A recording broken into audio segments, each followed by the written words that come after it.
Hope you all are doing well. See, previously આપણે તમારું principles of marketing માં discuss કરતા હતા અબાઉટ ધી માર્કેટિંગ મિક્સ. એના બે મોસ્ટ ઇમ્પોર્ટન્ટ એલિમેન્ટ્સ જે છે આપણે ડિસ્કસ કરી લીધા. એ હતા product mix as well as price mix. બરાબર, પ્રોડક્ટ અને પ્રાઇસની અંદર આપણે એવી વસ્તુઓ ડિસ્કસ કરી કે ભાઈ આ એલિમેન્ટ બેઝિકલી એ વસ્તુને ધ્યાનમાં રાખીને કરવામાં આવે છે કે કન્ઝ્યુમર જે છે એની નીડ સેટિસ્ફાઈ થઈ શકે. કારણ કે જેટલા કન્ઝ્યુમર્સ તમારા સાથે લોયલ રહેશે એટલું જ તમારી કંપની પાસે ચાન્સ છે તમારી જે છે એ માર્કેટની અંદર પોઝિશન ક્રિએટ કરવાનું. Yes or no? So that is the particular idea. એ વસ્તુ ઉપર જે છે એ ફોકસ કરેલું હતું. ફાઇન. પ્રાઇસ મિક્સની અંદર એ લોકો એ વસ્તુ જોતા હતા કે કન્ઝ્યુમર કઈ વસ્તુ અથવા તો કેવી રીતે પ્રોડક્ટ જે છે એના માટે પ્રાઇસ પે કરે છે. Fine. If consumer is not at all willing to pay price over certain, we can say that over certain products, then particularly you are not going to get anything. Fine. Let us focus over to the third element named promotion mix. સૌથી important વસ્તુ જે છે એ છે promotion. તમારી કંપનીની પ્રોડક્ટનું તમે promotion કેવી રીતે કરો છો, કેટલી સારી રીતે કરો છો અને કેવા વેથી કરો છો. બરાબર, એમાં પહેલું તમને આપેલું છે એડવર્ટાઇઝિંગ.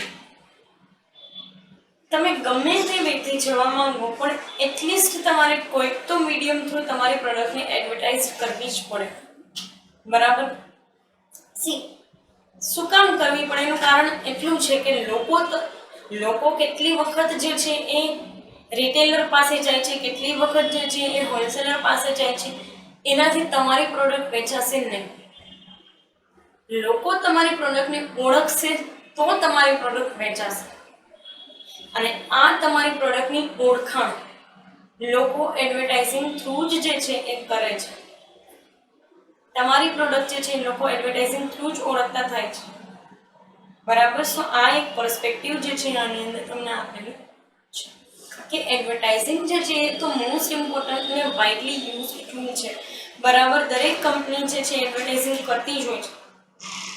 એક વસ્તુ છે કે આમાં તમારે એ ચૂઝ કરવું પડે કે તમને એડવર્ટાઇઝિંગની કોસ્ટ કેટલી લાગે છે. મીડિયા કયું તમે ચૂઝ કરશો, radio, television, newspaper, online, anything. Fine. It means કે વેબ. બરાબર, કોઈ પણ ટાઈપનું મીડિયા તમે કેવી રીતે યુઝ જે છે એ કરી શકશો. ફાઇન. અને એની સામે તમારે બજેટ પણ જોવું પડે. મેં તમને કીધું એમ કોસ્ટ કેટલી લાગે છે અને કોસ્ટની સામે એ પણ જોવું પડે કે તમે જેટલી કોસ્ટ લગાડો છો એ પ્રમાણે લોકો એડવર્ટાઇઝમેન્ટ કરી આપે છે કે નહીં. ફાઇન. સો એ બી એક પર્સપેક્ટિવ જે છે આની અંદર આપેલું છે. સેકન્ડ તમને કીધું છે પર્સનલ સેલિંગ. બરાબર.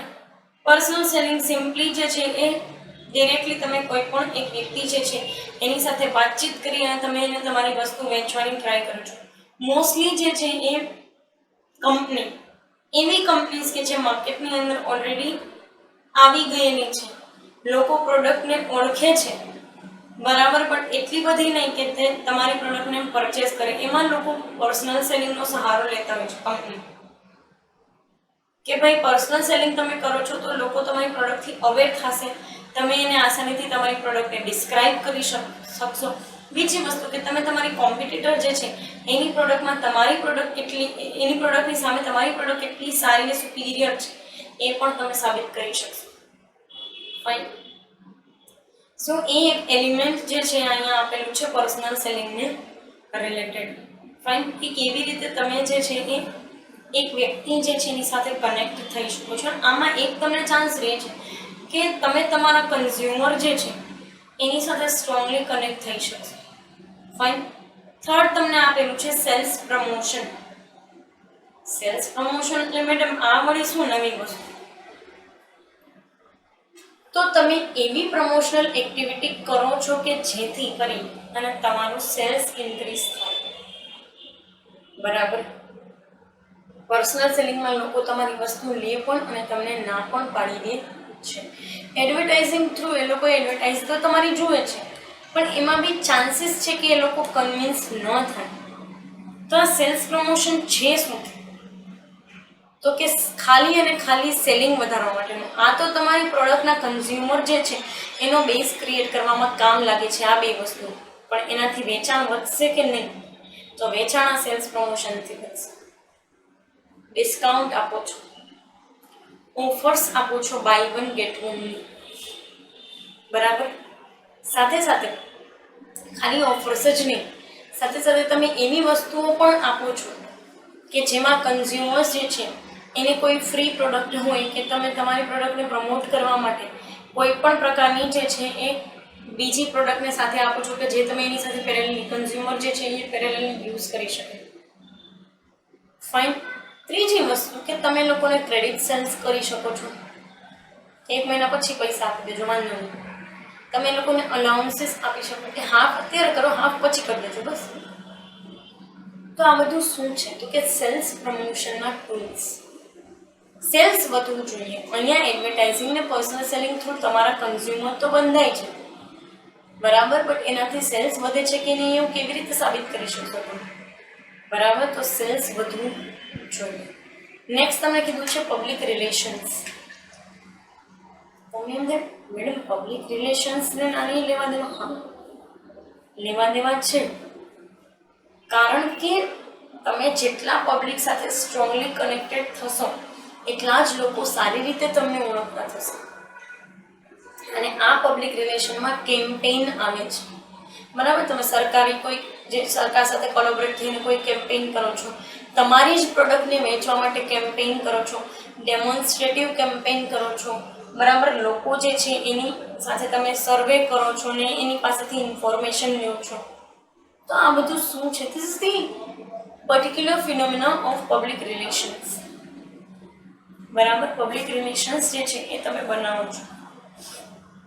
પછી તમે પબ્લિક વેલફેરના પબ્લિક વેલફેર માટેના એફર્ટ્સ કરો છો. તમે એમના માટે સ્કૂલ બનાવો છો, કોલેજીસ બનાવો છો, હોસ્પિટલ બનાવો છો. આ બધું શું છે?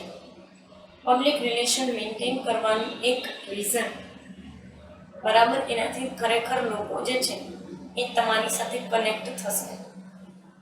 ફાઇન. સો એ પર્સપેક્ટિવ જે છે આની અંદર તમને આપેલું છે અને એની રિગાર્ડિંગ જ ખરેખર જે છે એ કંપનીઝ કામ કરતી હોય છે, બરાબર. હવે આગળ જોઈએ. તમને લાસ્ટ આપેલું છે એ છે place mix distribution. Place mix એટલે જગ્યાની, બેઝિકલી તમે ક્યાંથી તમારી કંપની જે છે એની પ્રોડક્ટને ડિસ્ટ્રીબ્યુટ કરો છો એ જગ્યાની વાત છે. જગ્યા એટલે તમારી કંપની કઈ જગ્યાએ છે એ નહીં, પણ તમે કઈ જગ્યાએથી તમારી પ્રોડક્ટ જે છે એને ડિસ્ટ્રીબ્યુટ કરવા માંગો છો એ, બરાબર. સો આ એક પર્સપેક્ટિવ જે છે એ તમને આની અંદર આપેલો છે. 3 ટાઈપનું ડિસ્ટ્રીબ્યુશન હોય: એક્સક્લુઝિવ ડિસ્ટ્રીબ્યુશન, સિલેક્ટિવ અને ઇન્ટેન્સિવ, બરાબર. 3 ટાઈપનું ડિસ્ટ્રીબ્યુશન હોય છે: એક્સક્લુઝિવ, સિલેક્ટિવ અને ઇન્ટેન્સિવ.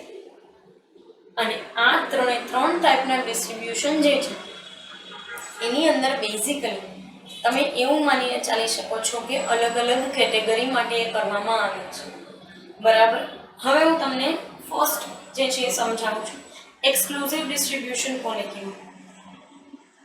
જે પ્રોડક્ટ બહુ કોસ્ટલી હોય અને બ્રાન્ડેડ છે અને એવું કહી શકાય કે વેલ્યુએબલ વસ્તુનું કોઈ ડિસ્ટ્રીબ્યુશન છે તો એ એક્સક્લુઝિવલી જ કરવામાં આવે છે, બરાબર. એટલે કે એ વસ્તુ જે છે એ બહુ મોટી જે છે એ જગ્યાઓ પર મોટા એક્ઝિબિશનમાં જ કરવામાં આવે અને અમુક સમયાંતરે જ કરવામાં આવે છે. આ થઈ ગયું એક્સક્લુઝિવ ડિસ્ટ્રીબ્યુશન. અથવા તો સ્પેસિફિક એના બ્રાન્ડ આઉટલેટ ઉપર જ કરવામાં આવે છે. કલ્યાણ જ્વેલર્સની જ્વેલરી જોતી હોય તો કલ્યાણના આઉટલેટ ઉપર જ મળશે. જોયા લુકાસની જ્વેલરી તમારે પરચેસ કરવી છે તો ત્યાં જ મળશે, બરાબર. અધર દેન દેટ એડિડાસની કોઈ પ્રોડક્ટ જે છે તમારે પરચેસ કરવી હોય તો એડિડાસના આઉટલેટ ઉપર જ મળશે. એક્સક્લુઝિવ એને જ જે છે એ નક્કી કરેલા આઉટલેટ ઉપર મળે. આ થઈ ગયું exclusive distribution.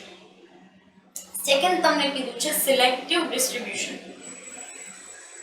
Selective distribution most of the consumer durables, અને ડ્યુરેબલ્સ એટલે જાજા સમય સુધી ચાલી શકે એવી વસ્તુ, ઇલેક્ટ્રોનિક્સ, વ્હીકલ્સ, આના માટે જે હોય ને એને સિલેક્ટિવ ડિસ્ટ્રીબ્યુશન થાય. આ એના સિલેક્ટિવ આઉટલેટ ઉપર જ મળે, પણ એક્સક્લુઝિવ કરતાં આના આઉટલેટ વધારે સંખ્યામાં હોય છે. બરાબર. સિમ્પલી સેમસંગના શોરૂમ, બરાબર, સિમ્પલી જે છે એ કોઈ વ્હીકલ સે ફોર બજાજના શોરૂમ, હીરોના શોરૂમ, હોન્ડાના શોરૂમ, બરાબર, આ સિલેક્ટિવ ડિસ્ટ્રીબ્યુશન છે. પણ મર્સિડીઝનો શોરૂમ એક્સક્લુઝિવ ડિસ્ટ્રીબ્યુશન થયું, હુન્ડાઈના શોરૂમ સિલેક્ટિવ ડિસ્ટ્રીબ્યુશન થયું, બરાબર. મારુતિ સુઝુકીનો શોરૂમ સિલેક્ટિવ ડિસ્ટ્રીબ્યુશન છે, પણ જેગુઆરનો શોરૂમ એક્સક્લુઝિવ ડિસ્ટ્રીબ્યુશન જે છે એ છે.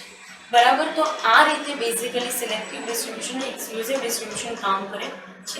સિલેક્ટિવમાં તમે mobile phone, air condition, refrigerator, television આ તમામ પ્રકારના જે છે એ ડિસ્ટ્રીબ્યુશનના આઉટલેટ સિલેક્ટિવ ડિસ્ટ્રીબ્યુશનમાં જ આવે છે. લાસ્ટમાં તમને આપેલું છે ઇન્ટેન્સિવ ડિસ્ટ્રીબ્યુશન. જેટલા પણ તમે એફએમસીજી યુઝ કરો છો, અથવા તો એવું કહી શકાય કે નોર્મલ જે છે એ પ્રોડક્ટ જે ડે ટુ ડે લાઈફની અંદર યુઝ કરવામાં આવતી હોય એ તમામ પ્રોડક્ટ જે છે એ ઇન્ટેન્સિવ ડિસ્ટ્રીબ્યુશનમાં આવે છે. કારણ કે અહીંયા લોકો જે છે એ શોરૂમમાં વસ્તુ પરચેસ કરવા નથી જતા, પણ સિમ્પલી જે છે એ રિટેલર પાસે જાય છે. સો તમે એને હોલસેલર અને ત્યાંથી રિટેલર સુધી પહોંચાડશો. બરાબર. તમારે શેમ્પૂની બોટલ જોઈતી હોય તો કંઈ શોરૂમમાં પરચેસ કરવા નથી જતા, બસ simply you are going to retailer or you can visit to mall. So એ પર્ટિક્યુલર વસ્તુ આપેલી છે. અહીંયા આપણે આ સેશનની અંદર પ્રમોશન મિક્સ અને place mix or we can say that distribution channel અથવા તો ડિસ્ટ્રીબ્યુશન પ્લેસ જે છે એના વિશે ડિસ્કસ કર્યું. અહીંયા જે છે આપણું માર્કેટિંગ મિક્સ આખું કમ્પ્લીટ થાય છે.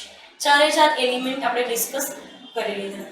કમિંગ સેશનની અંદર આપણે ડિસ્કસ કરશું factors affecting to marketing mix. that will be the last concept of our this unit. બરાબર. પર્ટિક્યુલર આ સેશન માટે અહીંયા સુધી રાખીએ. Thank you so much.